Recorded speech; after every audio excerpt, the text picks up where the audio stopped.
Tom Larson had always prided himself on being a good neighbor. He kept his lawn neatly trimmed, his hedges sculpted, and his noise to a minimum. The cookie-cutter houses of Maple Grove, a quiet suburb just outside of Chicago, all looked alike with their beige siding and meticulously maintained gardens. It was the kind of place where people moved to escape the chaos of the city, where they could raise their kids and grow old in peace. But peace, Tom was learning, could be deceptive. It started on a Tuesday night in late September. The autumn air had turned crisp, and Tom had just settled into his favorite armchair with a dog-eared copy of John Grisham's latest thriller. As he flipped to chapter 3, a sound cut through the silence of his living room, faint at first, barely perceptible over the soft whir of the ceiling fan. Tom lowered his book, cocking his head to listen. There it was again, a high-pitched wail, muffled but unmistakable.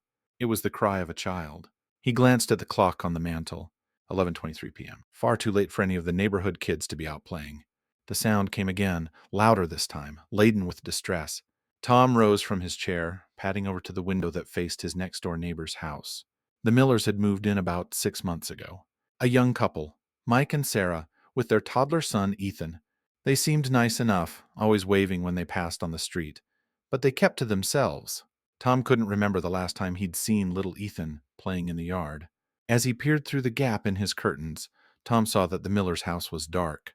No light shone from any of the windows, and their car wasn't in the driveway. Strange. The crying continued, each sob sending a chill down Tom's spine. He debated what to do. Should he call the police? It seemed drastic, especially if it turned out to be nothing. Maybe Ethan was just having a nightmare and his parents were trying to settle him down quietly. But something in Tom's gut told him this wasn't right. Slipping on his shoes, Tom stepped out onto his front porch. The night air was cool against his skin as he approached the property line between his yard and the Millers'. The crying grew louder, more frantic. It was definitely coming from inside their house. "Hello?" Tom called out, his voice sounding unnaturally loud in the quiet neighborhood. "Mike? Sarah? Is everything okay?" No response came from the darkened house. The porch light remained off, and no shadows moved behind the curtains. Only the persistent, heartbreaking sobs of a child in distress. Tom's heart raced as he climbed the steps to the Miller's front door. He knocked firmly, the sound echoing in the still night. "Hello? Anyone home? I heard crying. Is Ethan all right?" Silence greeted him. Well, not quite silence. The crying continued unabated, as if whoever was making the sound hadn't heard Tom's calls or his knocking. He tried the doorknob on a whim, not expecting it to turn. To his surprise, it did. The door swung open with a soft creak, revealing a pitch-black interior. Tom hesitated on the threshold, every instinct telling him to turn back, to call the authorities and let them handle whatever was happening here. But the sound of that child's distress pulled at him, urging him forward. "Hello?" he called again, softer this time, as he stepped into the foyer. "I'm coming in. I just want to make sure everyone's okay." The crying seemed to be coming from upstairs. Tom fumbled for a light switch, finding nothing but smooth wall where he expected one to be. He pulled out his phone, using its flashlight to illuminate his way. The beam cut through the darkness, revealing an interior that looked nothing like Tom expected. The walls were bare, no family photos or decorations in sight. A thick layer of dust covered the floor, disturbed only by Tom's footprints. "What the hell?" he muttered, sweeping the light around. The living room to his right was empty. No furniture, no signs of the happy family he'd seen moving in just months ago. The crying grew more insistent, drawing Tom towards the staircase. Each step creaked under his weight as he ascended, his heart pounding so loudly he was sure it would wake the entire neighborhood. At the top of the stairs, Tom paused. The sound was clearer now, coming from behind a closed door at the end of the hallway. He approached slowly, dread building with each step. "Ethan?" he called softly. "Ethan, are you okay? It's Mr. Larson from next door." No response came, save for the continued sobbing. Tom's hand trembled as he reached for the doorknob. He took a deep breath, steeling himself for whatever he might find on the other side. The door swung open. Tom's scream caught in his throat as the beam of his flashlight illuminated the room. His mind reeled, unable to process what he was seeing. This was impossible. It couldn't be real. But the horror before him was undeniable. And in that moment, Tom Larson realized that his quiet, peaceful life in Maple Grove would never be the same again. Tom's fingers trembled as he fumbled with his phone, struggling to dial 911. The image of what he'd seen in that room was seared into his mind, a nightmare made flesh. He stumbled backwards, nearly losing his footing on the dusty stairs as he retreated from the horrors above. 911, what's your emergency? The calm voice of the dispatcher was a lifeline in the chaos of Tom's thoughts. I need help, Tom managed to choke out. There's something wrong at my neighbor's house, 11422 Maple Street. Please, send someone quickly. Sir, can you tell me what's happening? Are you in danger? Tom paused at the front door, torn between fleeing the house entirely and staying to make sure whatever was upstairs didn't escape. I don't know. I heard a child crying, but what I found, it's not right. It's impossible. Stay calm, sir. Police are on their way. Are you inside the house now? Yes, but I'm leaving. I can't stay in here. Tom burst out onto the front porch, gulping in the cool night air. The crying had stopped, leaving an eerie silence in its wake. He looked up and down the street, half expecting to see curious neighbors peering out their windows, drawn by the commotion. But Maple Grove slumbered on, oblivious to the nightmare unfolding in its midst. Within minutes, the quiet was shattered by the wail of approaching sirens. Two police cruisers pulled up in front of the house, followed closely by an ambulance. Officers spilled out, hands on their holsters, as they approached Tom. Sir, are you the one who called this in? A burly officer asked, his nameplate reading Anderson. Tom nodded, still shaking. Yes, I live next door. I heard crying, and when no one answered, I came to check. Officer Anderson's partner, a younger woman with sharp eyes, was already heading towards the house. Stay here with Officer Anderson, sir. We'll check it out. As the police entered the house, their flashlights cutting through the darkness, Tom found himself recounting the events of the night to Officer Anderson. With each telling, the story seemed to grow more surreal, more impossible. And you say this family, the Millers, they moved in 6 months ago? Anderson asked, scribbling notes. Yes, a young couple with a little boy, Ethan. He can't be more than 3 or 4. Anderson's radio crackled to life. Anderson, you better get in here, and maybe keep the witness outside. The officer's expression tightened. He gestured for one of the newly arrived officers to stay with Tom before heading into the house. Tom watched him go, a sense of unreality settling over the scene. How had a quiet Tuesday night turned into this waking nightmare? More vehicles arrived, unmarked cars with serious-looking men and women in plain clothes, crime scene technicians in white coveralls, a van from the medical examiner's office. Each new arrival ratcheted up Tom's anxiety. Hours seemed to pass, though Tom's phone told him it had been less than 40 minutes since he'd first entered the Miller's house. Finally, Officer Anderson emerged, his face ashen. Mr. Larson, I'm going to need you to come down to the station to make a formal statement, he said, his voice grave. Can you tell me what's going on? Tom asked, desperate for some explanation that would make sense of what he'd seen. Anderson hesitated.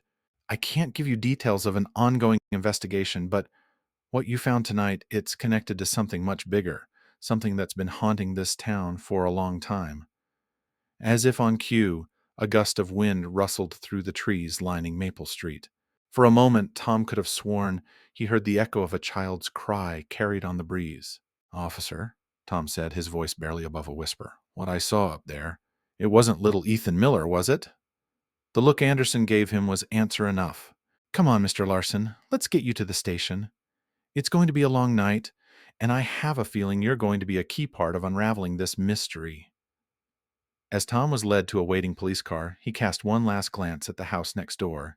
In an upstairs window, just for a moment, he thought he saw a small figure watching him.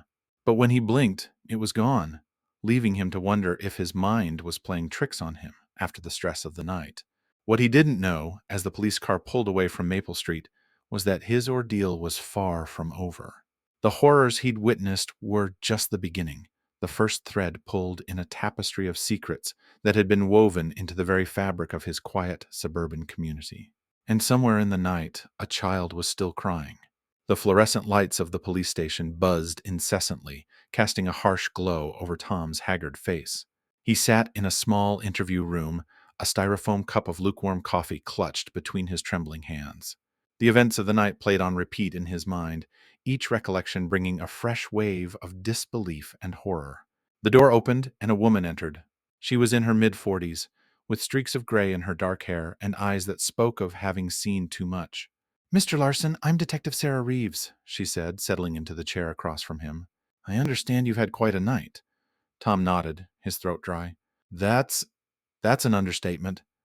Detective Reeves opened a file folder, spreading out several photographs. Tom's stomach lurched as he recognized the interior of the Miller's house. I need you to walk me through everything you saw, Mr. Larson. Every detail, no matter how small or strange it might seem. Tom took a deep breath and began recounting his story once more. As he spoke, Detective Reeves listened intently, occasionally jotting down notes or asking for clarification. And in the room, Tom said, his voice dropping to a whisper, there was a child, but not a child. It was like a doll, almost. Life-sized, but wrong. Its skin was too pale. Its eyes were black, completely black. And it was crying. That same cry I'd been hearing for days. Detective Reeves leaned forward. Mr. Larson, what I'm about to tell you is strictly confidential. The scene you stumbled upon tonight, it's not the first of its kind we've encountered. Tom's eyes widened. What do you mean? Over the past 2 years, there have been 3 other incidents in neighboring towns. Children reported missing, strange sightings, and then discoveries like the one you made tonight. She pulled out another photograph, this one showing a map of the greater Chicago area, with several red pins stuck into it. We believe we're dealing with a serial kidnapper, possibly a cult. They take children, and they leave behind these dolls, incredibly lifelike, with some kind of mechanical component that mimics crying. Tom felt sick. But why? What's the purpose? Detective Reeves shook her head. We don't know, but your discovery tonight might be the break we've been looking for. The other scenes were found much later, sometimes months after the children went missing.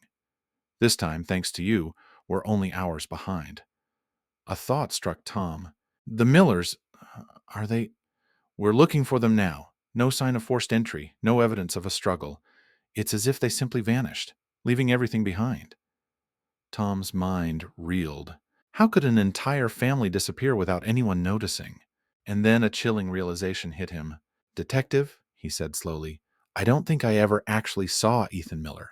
I remember when they moved in, Mike and Sarah mentioned their son, but I can't recall ever seeing him playing outside or even glimpsing him through a window. Detective Reeves's expression tightened. That fits the pattern we've seen. The families move in, establish a presence, but the child is always kept hidden. We think it's a way of creating a backstory, making the eventual disappearance less suspicious. Tom felt a wave of guilt wash over him. How could he have been so oblivious? How could the entire neighborhood have missed something so sinister happening right under their noses? What happens now? He asked. Now, Mr. Larson, you become our key witness. We'll need to place you under protective custody.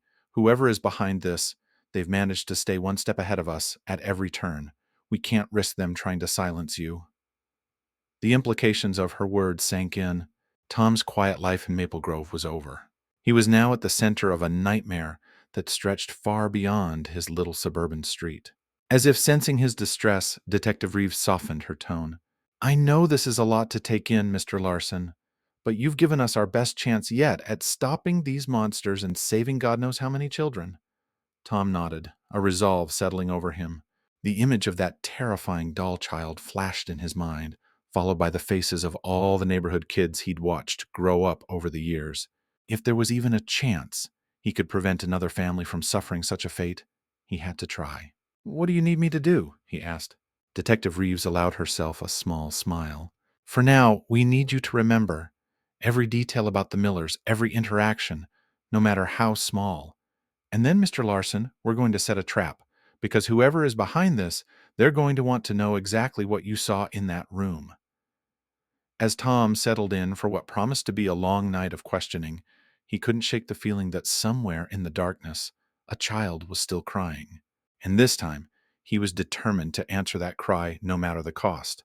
The safe house was a nondescript 2-story building in a quiet Chicago suburb, miles from Maple Grove. Tom sat by the window watching rain streak down the glass, distorting the view of the empty street outside. It had been 3 days since that fateful night, and he felt like he'd aged years. A soft knock at the door drew his attention. Detective Reeves entered, carrying 2 cups of coffee. Thought you could use this, she said, handing him a steaming mug. How are you holding up? Tom shrugged, taking a sip of the bitter brew. As well as can be expected, I suppose. Any news? Reeves settled into the chair across from him. We've made some progress. The doll you found? Our tech team's been analyzing it. It's unlike anything we've seen before.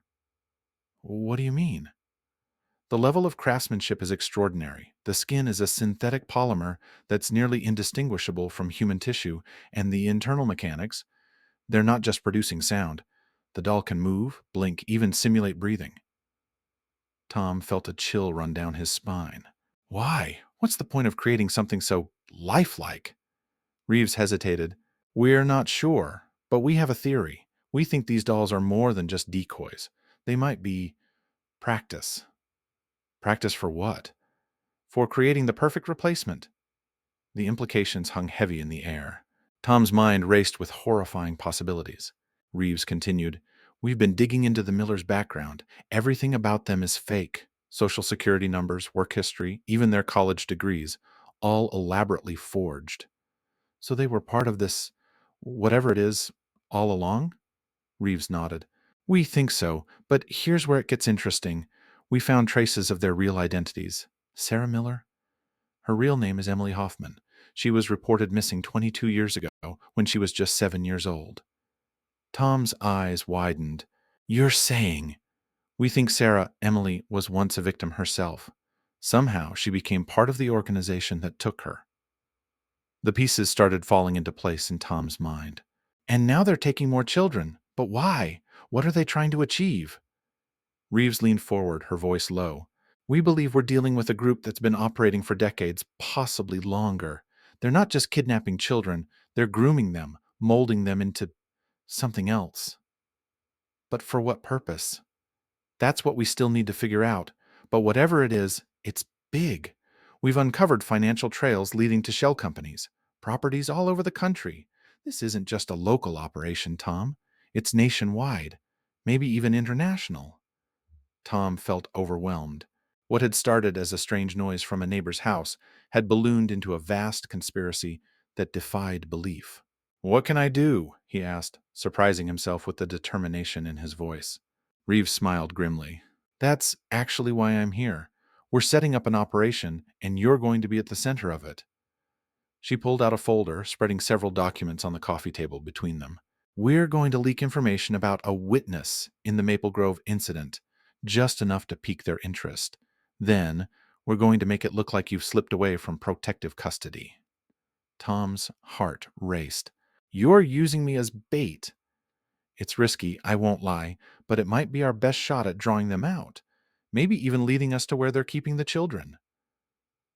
Tom thought of Ethan Miller, of all the other missing children who might still be out there, waiting for someone to find them.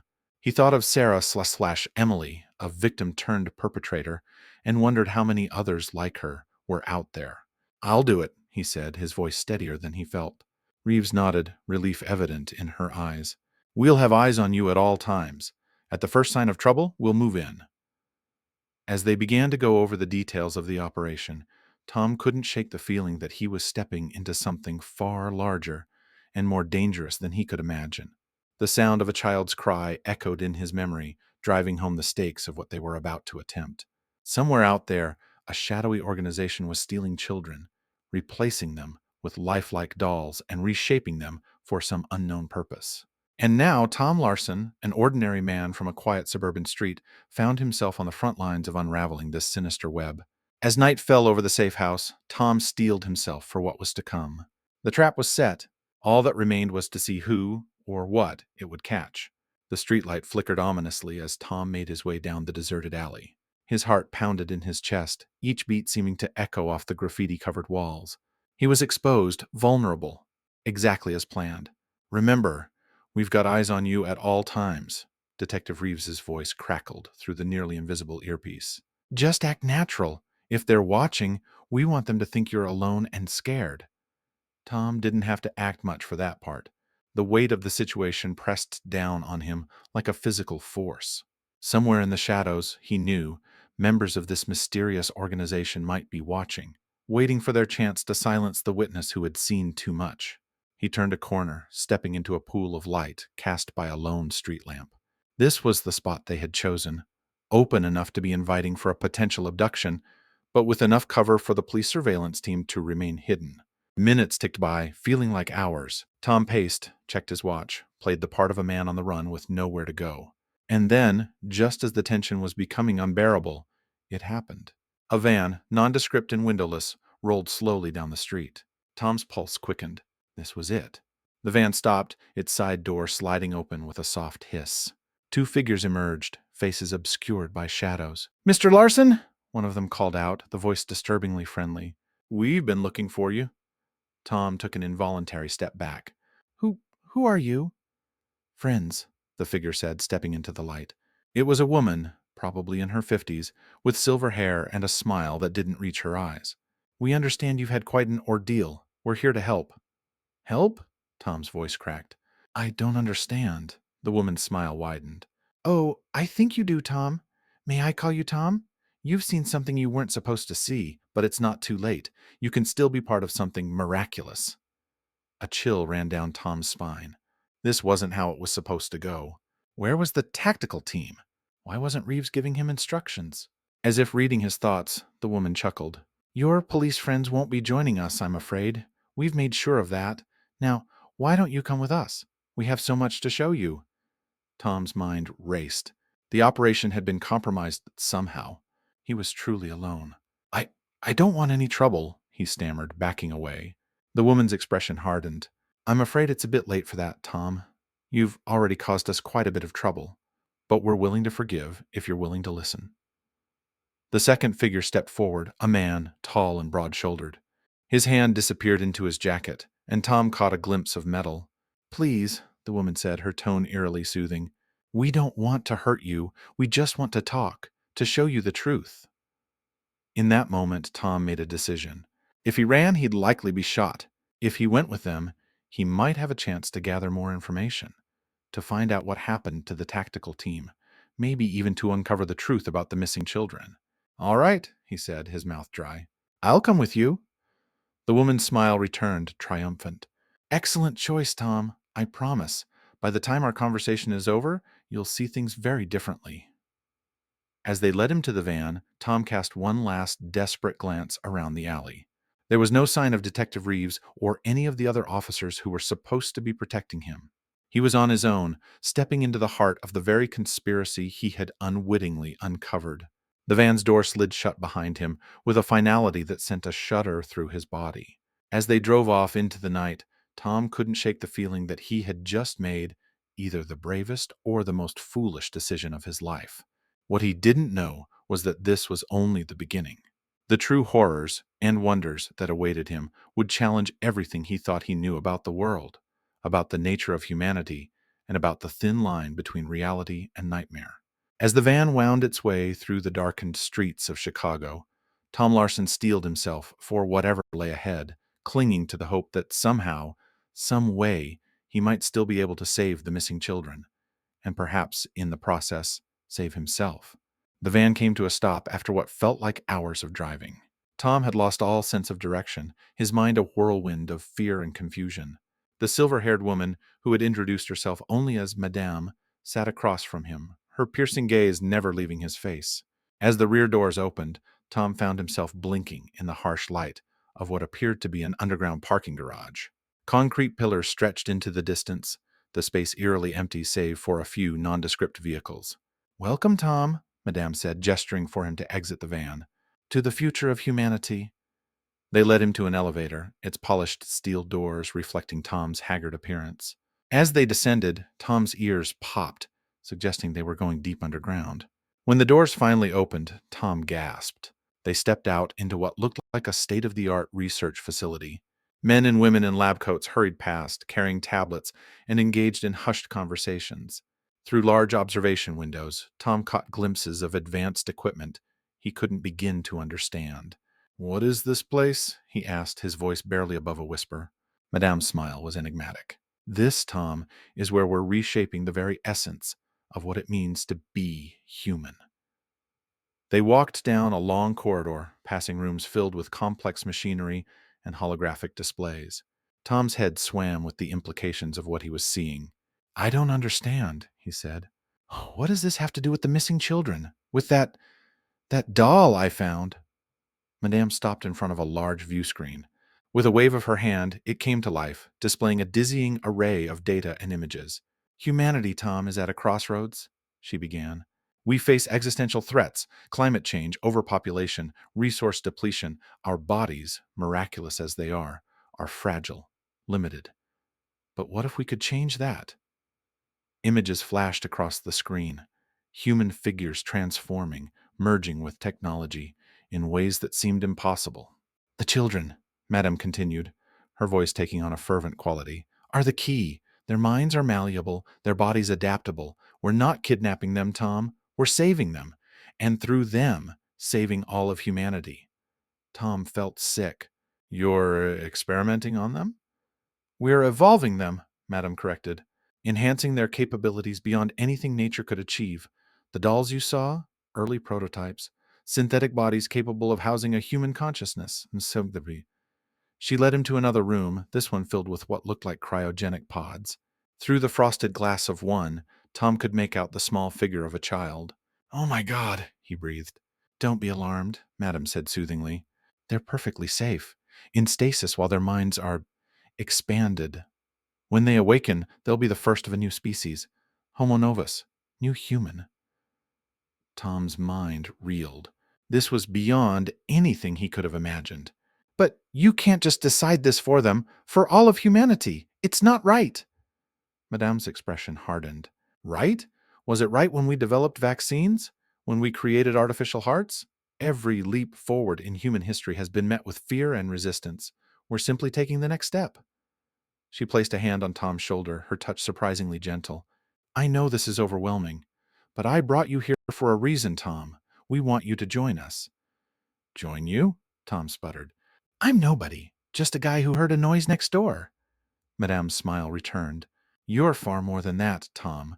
Your curiosity, your bravery in the face of the unknown. These are qualities we value, qualities that could help shape the future of our species.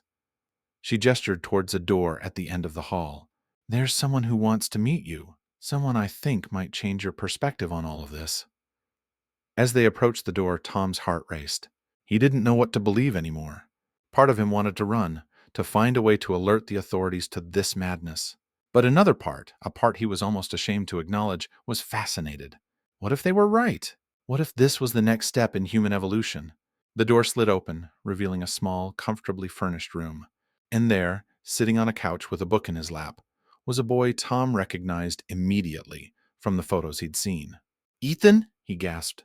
The boy looked up, his eyes shining with an intelligence that seemed beyond his years. When he spoke, his voice was clear and articulate, nothing like the crying Tom had heard that fateful night. Hello, Mr. Larson, Ethan said, smiling. I've been waiting to meet you. There's so much I want to show you.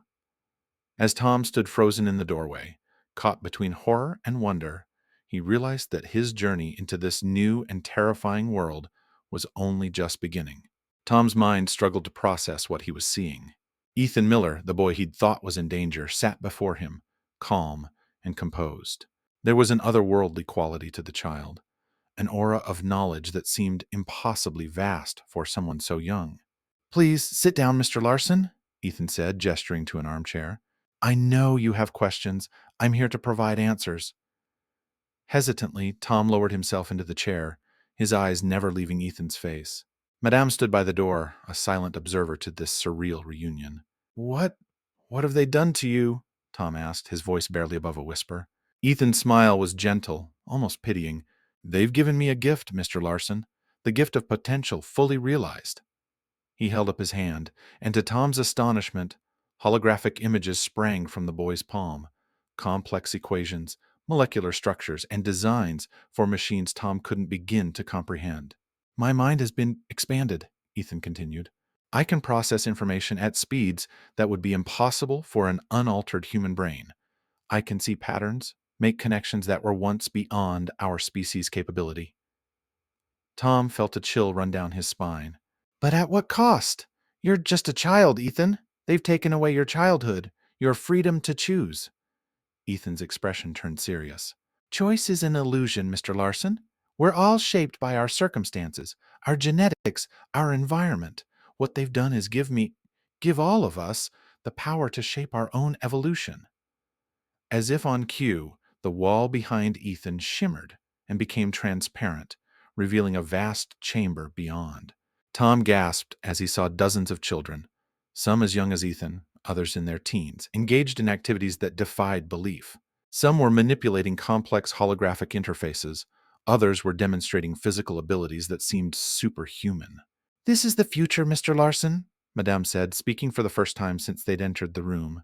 "A future where human potential is unleashed, where the limitations of our biology no longer constrain us." Tom's head swam with the implications. "But what about their families, the lives they left behind?" Ethan's eyes met Tom's, filled with a wisdom that seemed ancient. "Some sacrifices are necessary for the greater good. My parents understood that. They volunteered me for this program because they believed in the vision." "And the crying?" Tom asked, remembering the haunting sound that had started this whole ordeal. "The doll in your house?" "A necessary deception," Madame interjected, "to maintain secrecy, to allow us to work without interference. The world isn't ready to know the full scope of what we're doing here." Tom stood up, pacing the room as he tried to make sense of it all. Part of him was horrified by what he was seeing. Children turned into something beyond human, families torn apart. But another part, a part he was almost ashamed to admit, was fascinated. The potential for advancement, for solving the world's most pressing problems, was undeniable. "What do you want from me?" he finally asked, turning to face Madame and Ethan. Madame stepped forward. "We want you to join us, Tom, to be a bridge between our world and the one outside.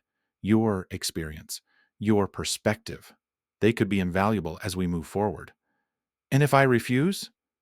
Madame's expression hardened slightly. "Then you'll be returned to your life, with no memory of what you've seen here. We have ways of ensuring that." Tom's mind raced. He thought of Detective Reeves, of the families of all the missing children. He thought of the ethical implications of what was happening in this underground facility. And he thought of the potential, the dizzying, terrifying potential of what this technology could mean for humanity. In that moment, Tom Larson faced the most difficult decision of his life. To turn his back on everything he'd known, everything he'd believed was right, and step into a world of unimaginable possibilities, or to reject it all, to fight against what he saw as a violation of human rights and natural law. The choice he made would not only determine his own fate, but potentially the fate of all humanity. Ethan extended his hand, his eyes shining with an intelligence that was both enticing and terrifying. "Oh, what do you say, Mr. Larson? Are you ready to help shape the future?" Tom took a deep breath, knowing that his next words would change everything. The world seemed to hold its breath as he opened his mouth to answer.